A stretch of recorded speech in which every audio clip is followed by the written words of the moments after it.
Oi, eu sou a Mandy e esse é Entre Telas e Livros. E no vídeo de hoje eu vou falar com vocês sobre ler livros em inglês. Bom, eu já vou avisar que os livros que eu li foram a saga Crepúsculo em inglês. Eles são bem pesados porque em inglês eles têm mais páginas que em português, mas eu também li umas outras coisinhas antes, então vou falar um pouquinho sobre a minha experiência lendo esses tipos de coisas em inglês pra vocês, tá? O meu primeiro contato lendo livros em inglês, assim, por conta própria, na verdade foi uma HQ, foi a HQ 00, uma edição especial de Umbrella Academy, que estava de graça na Amazon e aí eu resolvi pegar. E foi bem legal, assim, porque é mais fácil ler em HQs, porque são menos textos, menos palavras, então isso facilita, né? E também ter as ilustrações facilita a gente na hora de interpretar o que está sendo dito ali. Aí depois eu li uma outra HQ também, que se chama Blackbird, que eu não gostei. Achei os desenhos muito bonitos, a ilustração muito bonita, mas a história em si não me pegou em momento nenhum, então ficou com ela mesmo.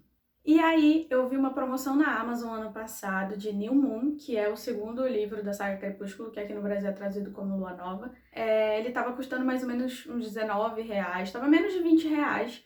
E isso para um livro importado é muito barato. E eu ainda não tinha os livros em inglês, né, na minha estante. Aí eu resolvi comprar. Falei, vamos ver o que vai acontecer. E acabou que os outros eram muito mais caros, tipo R$70, R$100, porque, como eu falei, livro importado é mais caro. Então eu acabei começando uma busca pelos livros por Eclipse, Breaking Dawn, que é o último, Eclipse é o terceiro, e Twilight, que é o primeiro.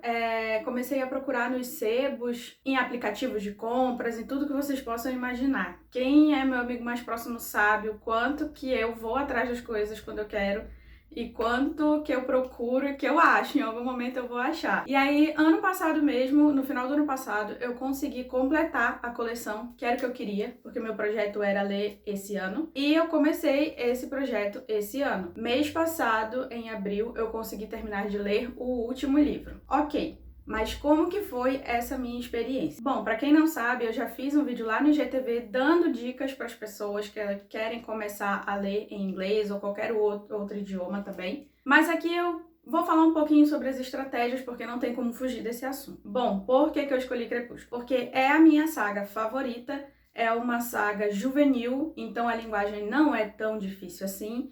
E eu iria me apegar à história com mais facilidade, então seria um pouco mais difícil de eu desistir, né? Porque eu já tinha uma noção dos acontecimentos, então eu ia me preocupar menos em ler e saber o que está acontecendo porque eu estou vendo pela primeira vez e me concentrar mais em fluir a leitura, aprender palavras novas. Isso foi muito importante para mim nesse processo. Então, eu comecei esse projeto em janeiro desse ano. O meu projeto era ler um por mês e eu consegui terminar. Eu ainda não tenho os outros, como Vida e Morte, A Breve Segunda Vida de Britannia ou O Sol da Meia-Noite. Eu não tenho nenhum deles em inglês ainda, mas eu tô pensando em comprar, porque já que eu tenho os 4 principais, né, seria legal ter os outros também. Ok. Mas e esse processo que eu tanto falo? Foi um processo difícil em alguns momentos. Houveram palavras que eu realmente não fazia ideia do que elas significavam, e aí depois eu fui procurar. Mas isso foi por uma opção minha, porque eu decidi ler sem dicionário. Por que eu decidi ler sem dicionário? Porque eu sabia que eu iria ficar olhando o dicionário toda vez que eu me sentisse insegura com alguma palavra ou que eu não conhecesse alguma palavra. E eu sei que isso ia, na verdade, atrasar a minha leitura e eu ia ficar cortando a fluidez, que, na verdade, era o meu maior objetivo, era conseguir ler com fluidez. Tá, mas eu não conheço todas as palavras, eu também não conhecia todas as palavras. E, realmente, houveram algumas que ficaram completamente fora do que eu já conhecia. E eu fiquei com elas na cabeça, porque foram usadas em diversas cenas. E aí, depois eu fui procurar o que era. A partir disso, consegui encaixar diretamente no contexto daquela cena. Mas por que isso é tão importante? Porque quando você conhece uma palavra fora da aplicabilidade dela, fora do contexto em que ela foi inserida, ela vai ficar distante para você, aquilo não vai se tornar um aprendizado. Então, quando você fica com aquela palavra martelando na sua cabeça, ou quando você fica com aquela palavra encucado, querendo saber o que ela significa ali, o que o personagem quis dizer para o outro personagem, quando você vai pesquisar, você dificilmente vai esquecer depois disso. Então, sim, eu li sem dicionário, eu procurei depois, mas eu sei que nem todo mundo se sente confortável, nem todo mundo se sente seguro. Qual é a minha dica? Tente ler primeiramente sem dicionário. Procure, obviamente, algum livro do seu nível. Mas por que eu tentei sem dicionário? Porque eu senti que eu ia estar carregando uma muleta. E não era isso que eu queria. E justamente por estar lendo uma saga que eu já conheço, que eu sou muito apegada, que eu gosto muito, isso me impediu de abandonar os livros e de me sentir insegura enquanto eu tô lendo, porque eu poderia achar que eu não sabia o que estava acontecendo. E mesmo deixando algumas palavras passarem, eu sabia que eu tinha plena noção dos acontecimentos, que eu sabia tudo que já ia acontecer.